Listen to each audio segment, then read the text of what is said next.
ya Rasulullah, ya Nabi, ya Nabi. Nabi memberikan 3 amalan utama. Saya akan bacakan dengan cepat 3 amalan utama yang dikuatkan oleh beliau kepada para sahabat sebelum tiba Ramadan dan sampai sekarang menjadi kurikulum Ramadan Nabi. Jadi kalau ibu bapak ingin mengeluarkan kurikulum Ramadan Nabi, nanti bikin agenda saat Ramadan. Ya, supaya nggak pusing nanti kalau masuk hari pertama apa yang dikerjakan, hari kedua apa yang dikerjakan, subuh apa, siang apa, sore apa. Cuman nanti saya berikan 3 yang pokok ini. Ada 3. 1, meningkatkan sholat. Saya ulang ya, meningkatkan apa? Sholat. Kalau meningkat secara singkatnya berarti bertambah dari yang sekedar fardu, tambah dengan apa? Sunnah. Maka dari sekarang keluarkan semua jenis sholat-sholat sunnah. Keluarkan dari sekarang apa saja, siang dan malamnya. Yang rawatib ada berapa rawatib? Rawatib 12. Ya, rawatib itu yang melekat dengan sholat fardu dan menentukan untuk memperbaiki sholat fardu. Menambah, jadi kalau kurang khusyuk ditambah dengan sunnahnya disebut rawatib. Bisa sebelum, bisa setelah sholat fardu. Ada 12 dari hadis Nabi SAW. Man shalla isnatai asyrata rak'atan, siapa yang sholat 12 rakaat fi yaumin wa lailatin, yang mengiringi sholat fardu siang dan malam, ya, bunyalahu bihinna baitun fil jannah, maka akan dibangunkan baginya satu rumah di surga kalau konsisten menunaikan 12 itu sampai meninggal dunia. Sahabat yang mendengar itu mengatakan kompak semuanya, sejak mendengar hadis itu kami usahakan istiqomah sampai meninggal tidak meninggalkannya. 12 itu 2 sebelum subuh, cepat. 4 sebelum zuhur, 2 setelah zuhur, 2 setelah maghrib, 2 setelah isya. 2 rakaat sebelum subuh, 4 rakaat sebelum zuhur. Kalau nggak bisa 4 rakaat karena terbatas waktunya, boleh 2 rakaat khusus untuk sebelum zuhur. Kalau nggak bisa 4, boleh berapa?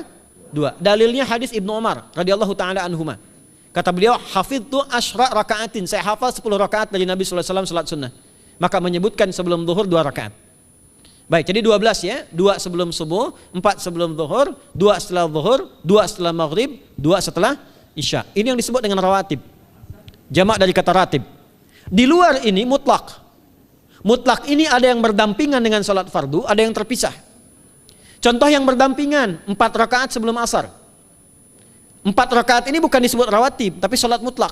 Cuma waktunya berdampingan dengan salat fardu. Jadi dia nggak memengaruhi salat fardu, cuma punya keutamaan sendiri. Apa keutamaannya? Hadis Ibnu Umar radhiyallahu taala anhuma, ketika beliau menyampaikan qala Nabi sallallahu alaihi wasallam rahimallahu ra'an shalla qabla al-asri arba'an. Allah akan menambahkan rahmat pada orang yang terbiasa salat 4 rakaat sunnah sebelum salat asar. Jelas ya? Baik. Kemudian apalagi setelah itu? Salat di antara 2 adzan dan 2 adzan ini, adzan dan iqamah. Ya, di antara adzan dan iqamah. Tahiyatul masjid. Apalagi misalnya salat duha. Duha dibagi 3. Awal duha itu kurang lebih 1,5 jam setelah salat subuh. Subuh sekarang misal 4:30, maka jam 6 muncul awal duha. Namanya syuruk. Saya ulang, salat apa namanya? Syuruk itu salat awal duha. Jumlah rakaatnya 2 rakaat. Man sallal ghadata fil jama'ati thumma yaqudu yadhkurullah subhanahu wa ta'ala fa yusalli rak'ataini fa kana alaihi ka ajri umratin wa hajjin, ya ka ajri ummatin wa hajjin tamatan. Siapa yang salat subuh 2 rakaat dengan berjamaah, ya, dan umumnya kalau berjamaah bisa ke masjid di masjid. Kalau tak mampu ke masjid, tunaikan di rumahnya. Setelah itu tidak beranjak dulu, dia duduk untuk berzikir kepada Allah. Zikir itu bisa baca Quran. Quran surah 15 ayat 9 itu Quran disebut dengan zikir. Quran surah 54 ayat 17, 22, 32, 40 itu Quran disebut dengan zikir. Bisa baca Quran, bisa berdoa. Doa disebut dengan zikir. Quran surah ke-7 ayat 205. Ya. Bisa dengan apa lagi? Bertafakur, ya, mengaji, ta'lim, itu disebut dengan zikir. Ali Imran ayat 190 191. Alladzina yadhkuruna Allaha qiyaman wa qu'udan wa 'ala junubihim wa yatafakkaruna fi khalqis samawati wal ard. Ya, disebut dengan zikir. Bisa bertasbih. Zikir pagi petang, kalimat-kalimat thayyibah ada itu di Quran surah ke-4 ayat 103. Jadi habis salat subuh zikir dulu. Doa dulu, zikir dulu, belajar dulu, tafsir dulu. Setelah itu muncul syuruk. Perjalanannya disebut isyraq, melewati masyrik, 1 tombak bayangan, dia salat 2 rakaat, itu pahala salatnya senilai haji dan umrah. Sempurna. Bukan sudah haji, bukan. Mau kemana? Ibu mau haji dulu? Tidak. Ya, hajinya nanti bulan Dzulhijjah. tapi senilai haji dan umrah. Itu 2 rakaat. Awal duha disebut apa? Syuruk. Pertengahan duha sekitar jam 9 jam 10. Jumlahnya 2 sampai 4 rakaat. Ya, 2 sampai 4 rakaat. Apa fungsinya? 1, mengganti seluruh zikir yang ada dalam tubuh kita. Mata berzikir, telinga berzikir, lisan berzikir, bisa diganti dengan 2 rakaat duha. Itu waktunya pertengahan duha. Kurang lebih dari jam 8, 9, 10 lah, kurang lebih 3 jam itu, ya. Yang kedua, bisa menghambat atau menghentikan, menahan satu musibah umum. Misal ada kebanjiran nih atau macet nih. Orang-orang kena macet. Bapak yang biasa sholat duha pertengahan itu tiba-tiba ditolong oleh Allah, dibebaskan. Tiba-tiba ada orang datang, Pak lewat sini di sana macet. Atau dibimbing ada kontraflow. Itu manfaatnya duha tuh. Yang pertengahan. Yang terakhir adalah akhir duha. Sekitar jam 10 sampai jam 11 menjelang ke zuhur. Ya, akhir duha itu jumlahnya dari 2 bisa 4 sampai 8 rakaat. Di antara manfaatnya bisa mempermudah datangnya rizki dengan izin Allah Subhanahu wa taala ketika ikhtiar. Itu duha. Nanti ke malamnya silahkan tahajud, tingkatkan tarawihnya sampai ditutup dengan witir. Itu salat. 2 yang terakhir saya cepat, 2 yang terakhir adalah banyak berinteraksi dengan Al-Qur'an.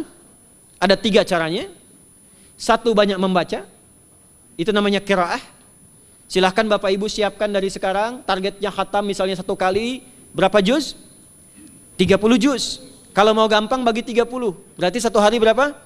1 juz. Paling gampang lagi, supaya nggak capek ngajinya, supaya nggak capek, bagi 1 juz 5 waktu sholat. Contoh, juz pertama itu Al-Baqarah plus Al-Fatihah. Al-Fatihah saya nggak hitung lah karena sudah hafal ya. Al-Baqarah itu 141 ayat, juz pertama. Bagi 5, 28. Jadi setiap ketemu waktu sholat, bagi 2 lagi, 28 bagi 2 berapa? 14. Sebelum sholat baca 14 ayat, setelah sholat baca 14 ayat. Itu 14 ayat tuh paling-paling gak nyampe 5 menit Bu Pak.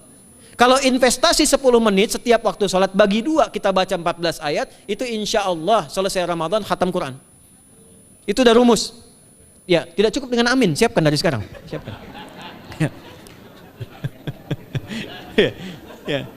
Kemudian mengkaji, kajian, tilawah. Itu tilawah itu di hadis Muslim pahalanya banyak. Ya, majtama'a qaumun fi baitin min buyutillahi. Ya, kita ngajinya Quran hadis ya, biar ya, lebih kuat dalilnya. Majtama'a qaumun fi baitin min buyutillahi yatsluna kitaballahi wa yatadarasuna fima bainahum. Ya, siapa yang bisa tilawah Quran, ngaji, tafsir, keluarkan misalnya untuk Ramadan 10 hari saya pengen tahu Al-Fatihah. Itu ketika dilakukan punya 4 keutamaan. 1, ghasyiyatuhum rahmah. Selama ngaji rahmat Allah dibentangkan. Kalau pengen doa cepat dikabulkan, kalau istighfar diampuni. Yang kedua, awas ini nazalat alaihimus sakinah, diberikan ketenangan dalam jiwa. Bapak Ibu pengen di rumah tangga nyari sakinah, isi dengan Quran di rumah. Amalan terakhir infak. Ya, hadisnya dari Ibnu Abbas, Ibnu Abbas radhiyallahu taala anhuma, qala, ya, beliau mengatakan kana Nabi sallallahu alaihi wasallam ajwadan nas wa ajwadu ma yakunu fi Ramadan. Adalah Nabi sallallahu alaihi wasallam itu orang yang sangat luar biasa dermawan dan lembut. Dan bertambah dermawan lagi ketika tiba Ramadan. Apa yang dilakukan Nabi? Mensupport sahabat, siapapun yang punya anggaran untuk infak, disiapkan sebelum Ramadan. Jangan berpikir banyak Bu. Yang penting ada anggaran, 30.000 nggak ada masalah. Setiap hari 1.000, tidak harus uang, makanan. Pernah dengar hadis ini nggak? Siapa yang memfasilitasi bukaan orang puasa, walaupun dengan sebiji kurma dan sehirup air, maka dia mendapatkan pahala seperti orang puasa itu tanpa dikurangi sedikit pun. Ada? Hadisnya sahih di At-Tirmidzi. Tapi bukan berarti nyari kurma ke Tanah Abang setiap hari 1. Terus minumnya 1 sedotan aja ganti-ganti. Ya, maksudnya apa? Yang paling minimal kita bisa keluarkan. Itu pahalanya 700 kali lipat dikali 10. Paling standar. 700 kali itu standar biasa di hari ini. Dalilnya Al-Baqarah ayat 261 yang dibacakan Adinda tadi kita itu. Ramadan kali 10 lagi. Maka dari itu disiapkan dari sekarang untuk infak. Kalau kami di desa itu, ibu saya selalu kalau Ramadan itu RT-nya setiap rumah. Ini untuk bukaan hari ini rumah A, rumah B, rumah C. Bukaan besok rumah A, rumah B, rumah C. Boleh tuh di PWM Pak dipraktikkan. Ya, misalnya anggota perserikatan siapa dikasih kesempatan. Mungkin nanti yang lain kurmanya, yang ini misalnya jeruknya, yang ini ininya. Setiap ada bukaan ya kirim ke yatimnya, ya kemudian ke pondok-pondok asuhan Muhammadiyah yang tadi disebutkan sekian ribu itu, cari pahala. Ya, saya kira itu yang bisa saya sampaikan sampai dengan batas waktu yang diberikan. Semoga bermanfaat dan semoga Allah Subhanahu wa taala memberikan kemuliaan kepada kita semua, kesehatan, dan yang terakhir saya ingin sampaikan doa penting. Tolong hafalkan doa ini. Dan ini doa yang diajarkan Nabi menjelang Ramadan. Supaya mendapatkan kesehatan, kekuatan, keselamatan untuk beribadah saat Ramadan. Hadisnya di At-Tirmidzi nomor hadis 3254. Qala, langsung saja qala Nabi sallallahu alaihi wasallam. Allahumma